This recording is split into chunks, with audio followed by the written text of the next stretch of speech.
Welcome back to the program. Now, the leadership of the Independent National Electoral Commission is meeting with the Forum of States Electoral Commission today in Abuja, Nigeria's Federal Capital Territory. According to INEC National Commissioner in charge of Public Relations, Mr. Festus Koye, INEC and the Forum of States Electoral Commission will be exchanging areas of mutual interest, memorandum of understanding, manpower, logistics, and knowledge sharing. Now, as part of efforts to ensure that the upcoming 2019 governorship election in Bayelsa State is peaceful, the Assistant Inspector General of Police in charge of Zone 5, Donald Yakadi, held an interactive session with stakeholders in the state, informing them of the preparedness of the police to tackle all forms of violence before, during and after the November 16th governorship election in Bayelsa State.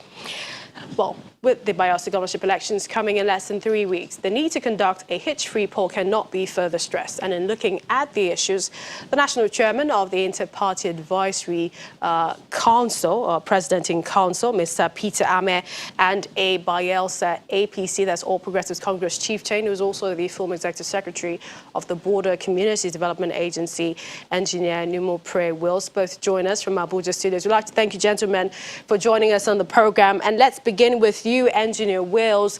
The APC is one of the opposition parties in Bayelsa State, and Bayelsa has always voted for PDP in the state. How prepared is the APC this time around?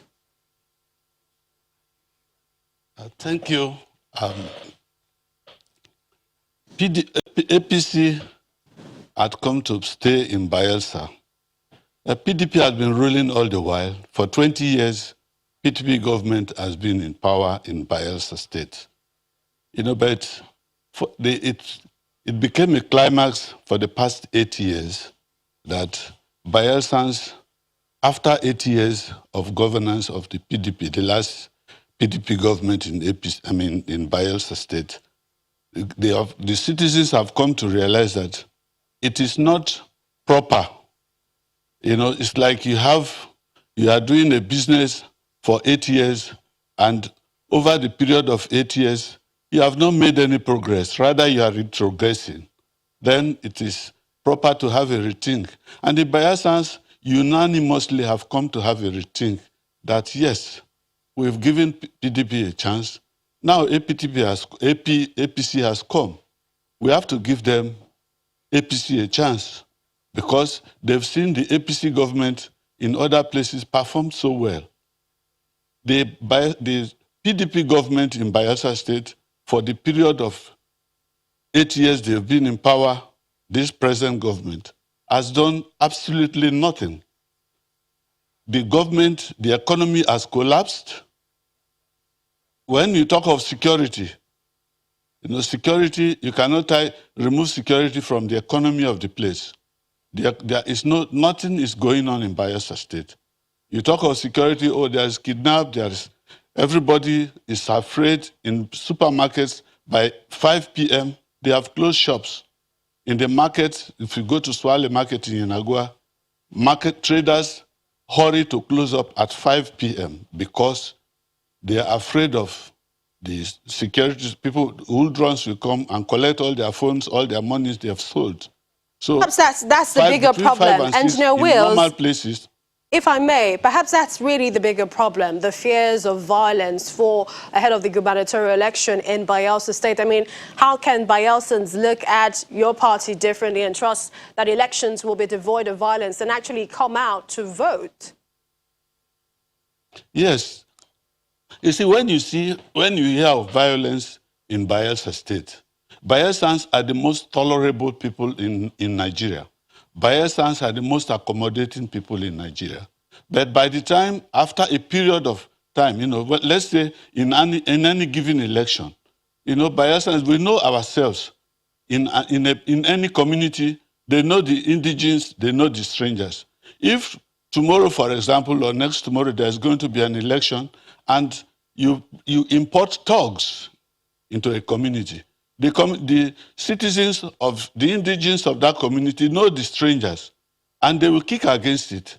And that is exactly what happens when there is violence.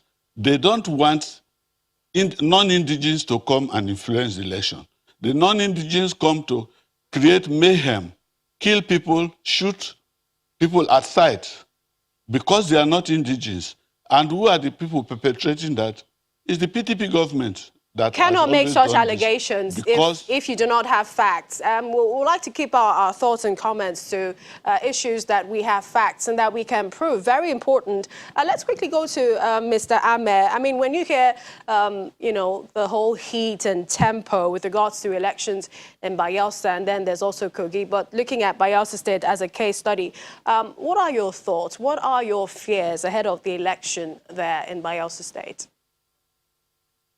I think for the council, as a multi-party advocacy platform, you know, that is working towards building up a credible and sustainable democratic practice in Nigeria, it is very keen that we state this clearly, that elections should be devoid of violence, elections should be devoid of intimidation and use of talks, because when you seek the vote of the people, the purpose of seeking this vote is to be able to come and govern and deliver the ingredients that are necessary in the democratic practice, like pipe-borne water, good road, infrastructure amenities, like good educational provisions for every member of that community.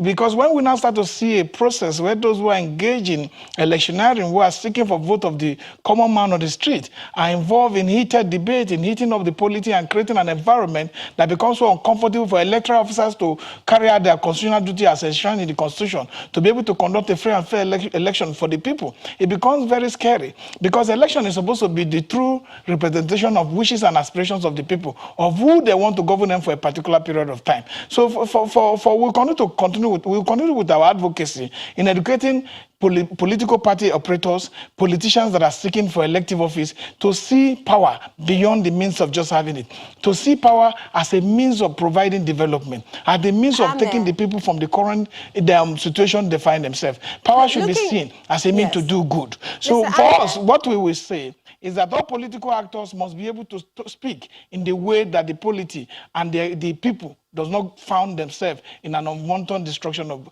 human lives and property. And those are really the issues, how indeed all of this talk will materialize to peaceful pause. That's what INEC is hoping for. That's also what the security agencies are assuring stakeholders in the elections in Bayelsa and Kogi State. But Bayelsa is a really interesting case study, looking at what transpired during the presidential and National Assembly elections earlier this year. What do you think, in wrapping up, in summary now, INEC, security agencies should be doing, and also the political parties, Mr. Ameh? For INEC have started their own foundation. The last time we saw the commission meet with our members in the state, and there were deliberations on how to make election more credible and to able give everybody a chance to participate. And, you know, discussing how those terrains, how difficult those terrains are, and providing means and opportunity to make sure that everybody, wherever they find themselves within the state, whether in Bayelsa or Kogi, have the opportunity to cast their votes without fear of intimidation. First, we'll be in Bayelsa by November. Okay, let's quickly get in Engineer Wills to get his final thoughts on this. Mr. Ameh, pardon us. Let's quickly get Engineer Wills. And, you know, there's also cases in court regarding the process of the primaries. So what are you doing differently, and also to ensure peace in your party, peace in the elections? In 30 seconds, if you can.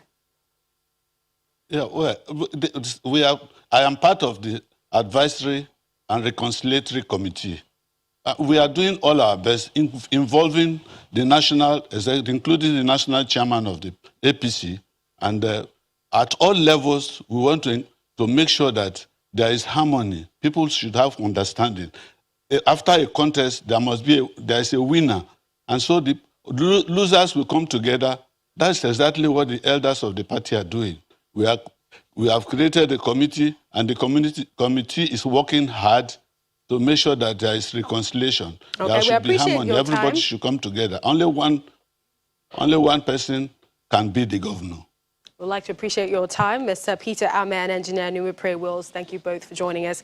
And we quickly wrap up with the President, Muhammadu Buhari, holding a bilateral meeting with Russian President Vladimir Putin on the sidelines of the Russia-Africa Forum in Sochi. The two leaders agreed to put Nigeria-Russia relations on a fast track and pursue the completion of partially completed an abandoned project initiated by both countries. You can log on to our website for more information on that stories and others. Thank you for watching. I'm Millicent Walker. Have a pleasant day ahead.